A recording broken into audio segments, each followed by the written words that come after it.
नमस्कार, म धन। धेरै जसो मलाई एउटा प्रश्न सोधिने गर्छ यहाँ मेरो अफिसमा।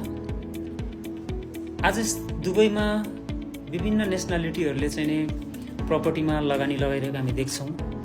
युएसबाट, युकेबाट, क्यानाडाबाट अनि विभिन्न युरोप कन्ट्रीहरूबाट, मोस्टली धेरै इन्डिया कन्ट्रीबाट हाम्रो यस ठाउँमा प्रपर्टीमा लगानी लगाएको देख्छौँ।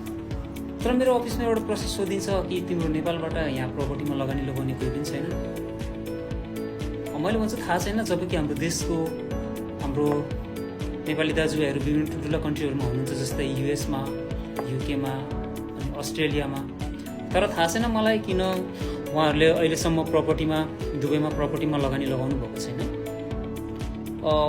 किनभने सायद उहाँहरूलाई थाहा नहुनु पनि सक्छ, या त थाहा भएर डराउनु भएको होला, त्यो मलाई थाहा छैन। तर म एउटा कुरो के भन्न चाहन्छु हाम्रो नेपाली दाजुभाइलाई कि यदि तपाईँसँग पैसा छ, तपाईँ अरू कुनै बाहिर कन्ट्रीहरूमा हुनुहुन्छ भने तपाईँ दुबईमा ढुक्क भएर प्रपर्टीमा लगानी लगाउन सक्नुहुन्छ।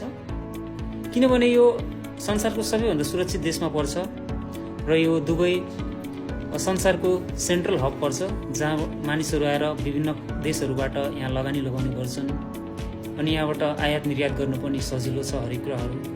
अनि अर्को कुरा, दुबईले अहिले के नयाँ कुरा नियम लागू गरिदिएको छ भने यदि तपाईँले 2 मिलियनको प्रपर्टी यहाँ पर्चेस गर्नुहुन्छ भने गोल्डन भिजा पाउनुहुन्छ, जुन गोल्डन भिजा चाहिँ 10 वर्षको हुन्छ।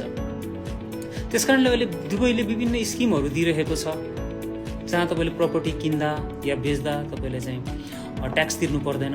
ट्याक्स फ्री कन्ट्री पनि हो प्रपर्टीको लागि। अनि अर्को कुरा, तपाईँले प्रपर्टी किन्दा प्रपर्टी कहाँ किन्ने, कुन ठाउँमा किन्ने र रेडी प्रपर्टी किन्ने कि अफ प्लान किन्ने कि भन्ने बारेमा यदि तपाईँहरू जान्न चाहनुहुन्छ या प्रपर्टीको बारेमा अझै तपाईँहरूको मनमा कुनै जिज्ञासा छ भने बायोमा मेरो नम्बर रहेको छ, मलाई व्हाट्सएप गर्न सक्नुहुन्छ, म्यासेज गर्न सक्नुहुन्छ। तपाईँहरूको प्रश्नको जवाब म दिनेछु। हुन्छ, हस् त, धन्यवाद। बाँकी कुरा अर्को भिडियोमा गरौँ।